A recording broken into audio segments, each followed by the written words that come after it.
Shocking na eksena ang nasaksihan ng media matapos umiyak si Senadora Risa Hontiveros sa harap ng mga mamamahayag.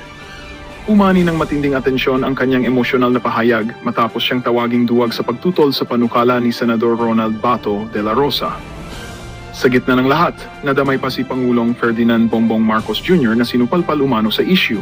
Ayon sa mga ulat, emosyonal na ipinaliwanag ni Hontiveros ang kanyang posisyon laban sa panukala ni Bato na niya'y labag sa karapatan at hindi makakabuti sa tumbayan. Gayunman, maring iginit ng kampo ni De La Rosa na ang pagtanggi ng senadora ay malinaw na indikasyon ng kawalan ng tapang. Dagdag pa rito, kinuwestiyon din ang palasyo dahil umano sa kawalan ng malinaw na tindig ng Pangulo sa naturang usapin. Habang patuloy ang talakayan, nagiging sentro ng diskusyon ang pagiging makatarungan ng mga panukalang isinusulong at kung paano ito tinatanggap ng mga leader ng bansa. Ang pag-iyak ni Senadora Risa ay nagsilbing mitsa ng mas matinding debate sa Senado. Ang tanong ngayon ng taumbayan, sino ba ang tunay na lumalaban para sa kapakanan ng mamamayan at sino ang nagtago sa likod ng kapangyarihan?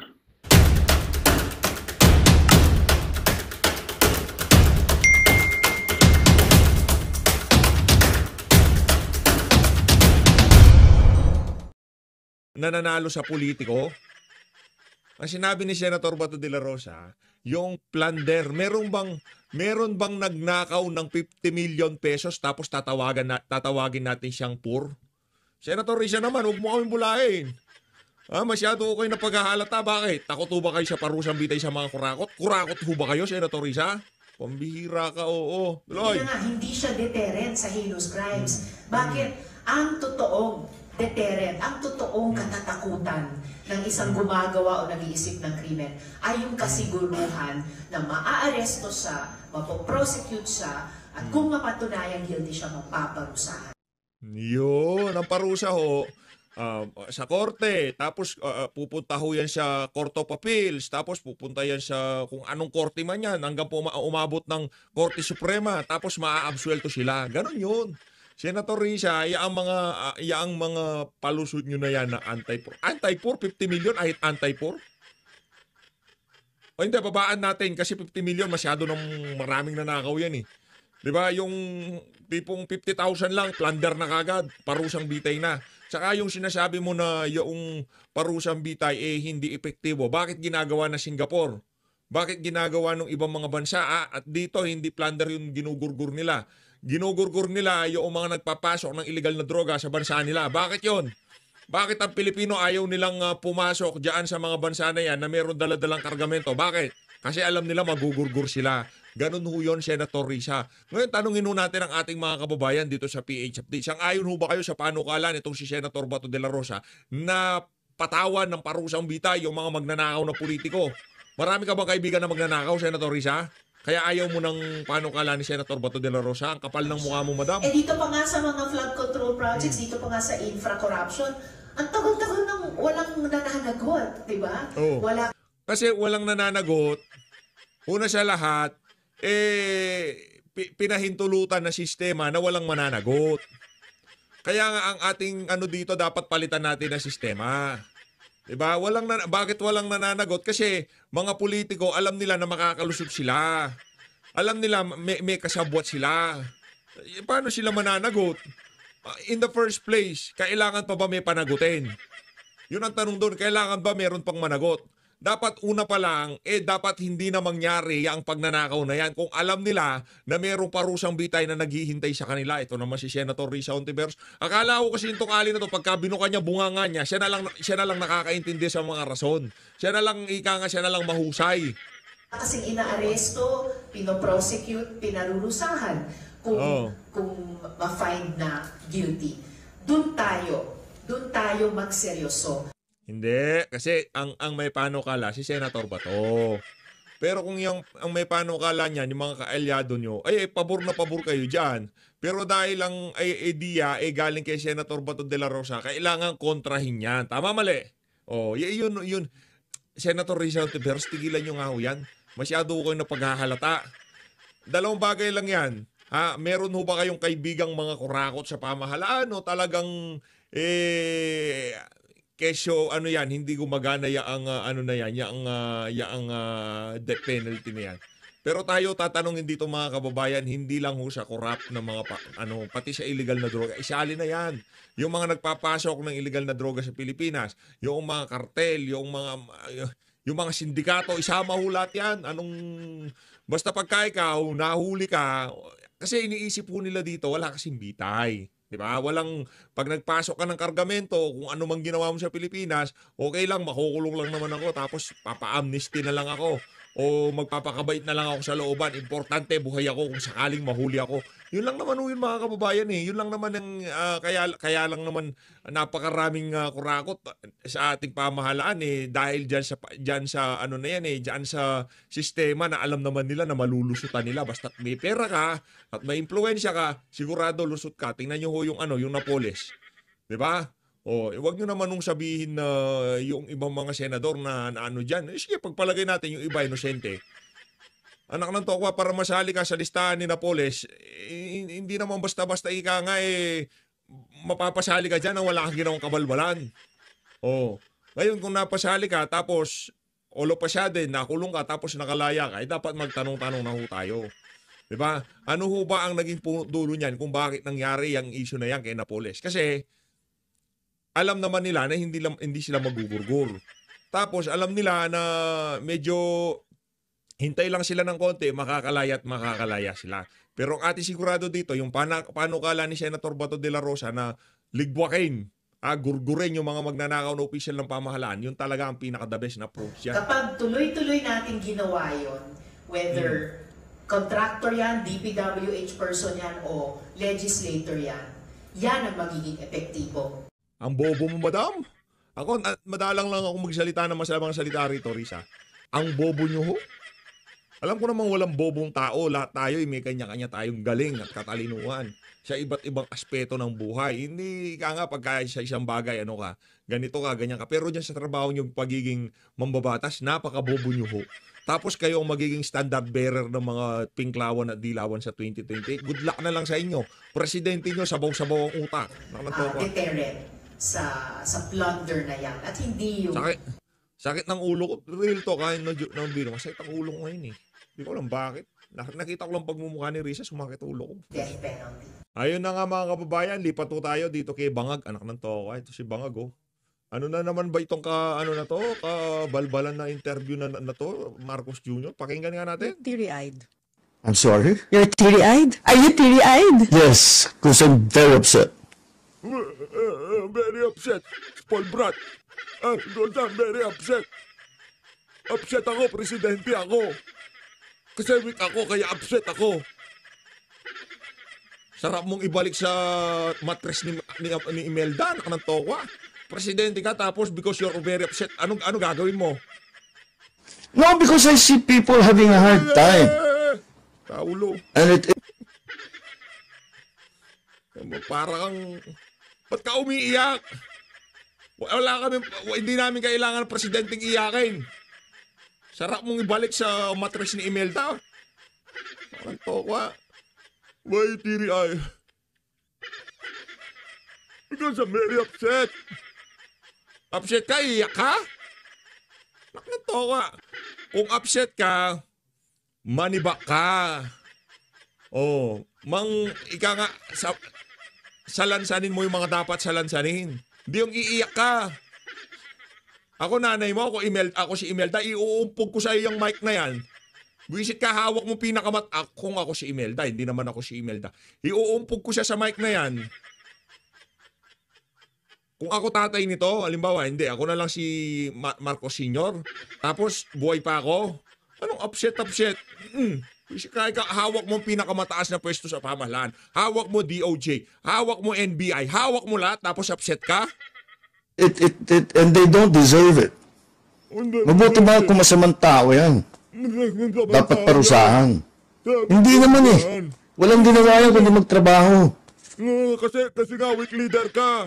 Para kang sinto-sinto, umiiyak ka. Anak ng Tokwa, hawak mo pinakamataas na pwesto sa pamahalaan.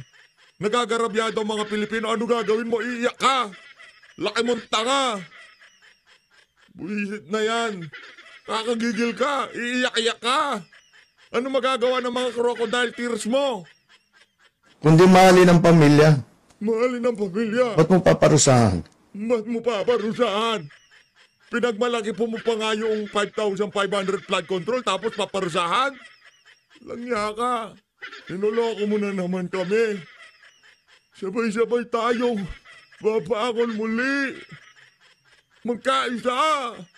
Ganyan na ganyan yan. Huwag ko kayo magpabola. Anak ng toka, kabisado ko nakarakas ng mama na yan. Para magpayaman ka? Pero mayaman ka. That makes no sense to me. Makes no sense to me. Alam mo, ginagawa mo, paiyak-iyak ka sa interview, yan ang hindi nagme-make sense sa sambayan ng Pilipino. Buisit ka.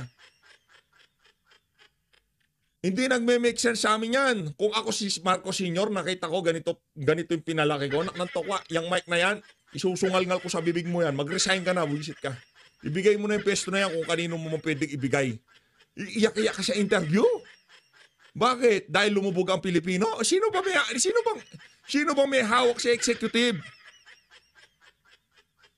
Hindi, yun. Halimbawa ko yun bilang anak niya. Halimbawa ako anak ko yung mama na yan, ha? Hindi ko sinasabing gagawin ko sa presidente yon bilang PHFD. Halimbawa ako, anak ko, presidente. Tapos ganyan na sinasabi sa media. Anak ng tokwa, baba ka. Tigilan mo yan. Lahat ng equipment dyan, babasagin ko lahat yan. Lahat ng salamin na nandyan, babasagin ko. Kung akong tatay niyan, anak ng tokwa. Tapos usapan. Ay, hindi pwede. PSG magsilabas kayo, pati pag bowling ko kayo, mga walang yakan. Kung anak ko siya. Kaso hindi naman nga, kaya hindi ko gagawin yan. Nakakainit ng ulo. Hawak mo, presidente ka. Pinakamataas na pwesto sa Pilipinas. Hawak mo, presidente ka. Hawak mo, DOJ, NBI, PNP. Tapos lumubog ang Pilipino, iiyak-iyak ka kasi hindi nila deserve. Julol. Kung ako anak ko yan, lahat ng nakikita nyong gamit dyan, buwawa sa akin ko lahat yan. Iiyak-iyak. Anong iiyak-iyak? Umalis ka dyan sa pwesto mong yan kung iiyak-iyak ka. Ang presidente, hindi yan para sa mga iyakin. Si Tatay Digong umiiyak siya pagka yung mga batang may sakit kasi hindi niya alam kung bakit napunta sa kanila yung sakit na yon. Yung mga may cancer na bata. 'Di ba? Yung iniiyakan ni Tatay Digong kasi yun wala siyang magagawa. Mahirap yung cancer yun. Pero ikaw, Brad, presidente ka. Flood control, DPWH, may magagawa ka. Kaya dapat magalit ka, manibak ka. Ishit ka. Iniiyakan ni Tatay Digong yung mga bata nasa children's hospital, di ba? Yung mga may taning ng buhay. Iniiyakan niya kasi bakit hindi nila deserve to, kabata-bata pa nila. Ganyan na nangyari sa kanila. Anong iniiyak niya? Iniiyak niya dahil wala siyang magagawa. Pero dyan mo ilagay si Tatay Digong dyan sa sitwasyon na to. DPWH, anak ng tokwa, si lahat yan. Kulong yung mga yan. Pero ikaw, anong ginagawa mo? Nagga-grandstanding ka sa kakaiyak mo? Bakit? Ang problema, pinahintulutan mo. Paano? Ano ibig natin sabihin pagka hindi pinahintulutan niya? Hindi niya sinawata, hindi niya binantayan, hindi niya, anak ng tokwa, lahat na lang rinireport mo, rinireport nila sa'yo, sinasali mo sa zona mo. Sarap mong ibalik sa matris ni Imelda. Anak ng tokwa, ganito presidente natin. Sakit mo sa bangs, Brad. Iiyak ka. Ako, iiyak ka. Umalis ka dyan kung iiyakin ka, buisit ka. Hindi mo alam yung trabaho mo. Di ka talaga marunong magpresidente. Dito na ho tayo kay Toby Chanko. Oy, Toby Chanko, isa ka pa. Pagsabihan mo yung amo mong yan, walang yan. Buti ka pa, hindi ka umiyak siya, iyakin siya, ha? Lang yung Marcos Jr. to. Walang yung Marcos Jr. to. Kung nakikita ka lang ni Marcos Sr., sa tingin ko, kung buhay si Marcos Sr., binatukan ka na habang nakatalikod ka. Sa tingin ko, ha? Sa tingin ko, sa bagay, ano sasabihin ng ama mo sa'yo? Sasabihin niya, ano bang alam mo? Alam mo lang naman magparty, kaya ngayon iyak-iyak ka. Di ba sinabi ng ama mo sa'yo yun? Nung gusto mong saktan ang sambayan ng Pilipino ng mga sumusugod sa Malacanang noong kinano kayo na people power kayo, di ba? Gusto mo saktan ng mga Pilipino, di ba? Ano sabi ni nakatatay mo? Anong alam mo sa pakikipaglaban? Wala ka namang ginawa kung hindi magparty at magdisco. Ang kalaban mo doon, hoy, sambayan ng Pilipino sumusugod sa inyo.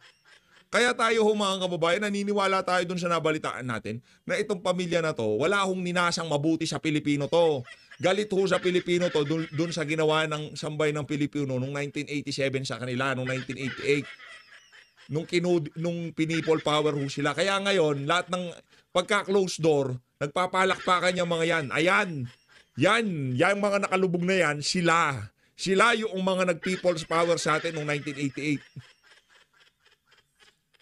Yeah, kakalungkot tong isipin na meron tayong ganitong klaseng presidente. Sige, umiyak ka panahon ng gera. Hindi ka nga pwede kasi kailangan magpakita na matatag ka eh. Yung mga inosente na pero dito, flood control, may magagawa ka, ba't ka iiyak? Anak ng to ko, papakita ko sa inyo paano ko tatrabahuin itong mga congressman na to, mga nag-insert sa mga budget na yan, mga DE secret. Sasalansanin ko lahat yan. Ipapakita ko sa inyo na hindi ako sali dyan. Ikaw, anong ginagawa mo? Nag-iikot-ikot ka. Shit ka. Ito, Toby Chanko. Good to see you again. Yes, sir. Good afternoon. Sir, we're talking lang about kasi kahapon yung medyo heated debate ninyo sa Congress. Of course, had to do with conflict of interest eh. I mean, at least in general, it's an issue of conflict of interest. Who should be brought up before Congress and made to testify and ganun, di ba? In a way, you might say it's conflict of interest. Sir, can you hear us? Yeah, now I can hear you. Yes, sir. Now, we were talking kanina lang about yung listahan ng Philippine Star na at least 5 vice chairmen in the subcommittee on public works are contractors. And I checked the website ng Committee on Public Works. Ito nga, si Arbison, Beltran, Loria, Pancho, and Gonzales. Of course, without imputing any malice, they are contractors. So ang discussion namin kanina, at least in part, was is that a guarantee? Is there a guarantee that they will inhibit themselves from this investigation, or how do we make them? And how do you make them inhibit themselves? Nasa rules naman namin yun, you have to inhibit, pero it's not only that. Wala talagang pupuntahan tong investigasyon na to. Lokohan lang investigasyon sa House. That is very, very clear. Yes, sir. I also get what you mean, na if you can't get them to testify under oath anyway as a resource person, wala rin pupuntahan. I think that was your major point yesterday. Yes. But I was also wondering what it says in your rules, in the House rules. Can, for example, a congressman, a colleague, be forced or mandated to testify under oath, or is that part of tradition na you can't? Tradition lang, Ed. Walang eksaktong nakasulat na hindi pwede. So technically, pwedeng ipilit? Pwedeng ipilit, pero hindi natin dapat ipilit na kami yung mag-imbestiga. Yun lang ang sinasabi ko, di ba? Pabayaan na lang yung independent commission. Well, sir, kasi the other question... Sen Saldico, Sen Toby ay Kong Toby, kung kayo mismo dyan sa House of Representatives, hindi nyo kayang paharapin niya ang si Zaldico, ano yung independent body na mag-iimbestiga dyan, independent commission? Kabalbalan yan, di nila kaya si Zaldico. Kung kayo na mismo dyan sa House of Representatives, kung sa Senado hindi siya mapapaharap, hindi siya mapagpapaliwanag, huwag na po tayong umasa. Lahat ng to ay smoke screen lang sa malaking bagay na nangyayari behind the scenes. There is that an independent commission, would that have the force of law requiring, for example, appearance before the commission and statements made under oath? Kasi it's only a creation of the executive. How does that work? And then you can forward it to the investigating agencies, di ba? At least talagang may arm's length, walang involvement yung Congress kasi nga hindi ba nila matanggap na hindi ko alam kung namanhid na kami o nakasama kami sa pinagdududahan ng tao tapos kami yung mag-iimbestiga sa sarili namin. Ano ba yun? But Hindi ba? Manhid na ba kami? Yeah. So Hindi ba namin na alam yung sentimiento ng tao? One of the problems we're having right now is everyone starting to finger point, right? So for example, all of the congressmen we've spoken to have said, "Oh no, it's DPWH lang yan. They're the ones who put in all these ghost projects." And then right now there's a proposal to, well, it was scrapped, pero earlier there was an idea to send back the 2026 NEP to DBM kasi daw ngayon pa lang there are a lot of questionable items already and red flags and so on and so forth. What did you think about that?